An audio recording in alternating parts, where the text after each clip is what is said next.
everybody. This is Dr. Blumenthal at Natural Transplants. I just want to let you know I'm going to be heading up the Bethesda, Maryland office. I'm ecstatic to be sort of the lead physician there. I was born and raised in Northern Virginia, in Springfield, Virginia, so very familiar with the DMV. Went to college at University of Virginia and went to medical school down at Eastern Virginia Medical School. Then came back to do my residency at Washington University, and I've been living and working in the district ever since.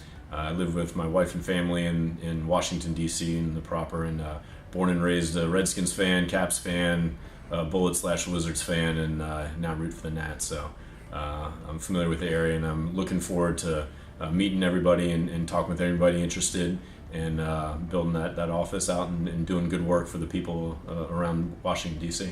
Look forward to talking to you soon.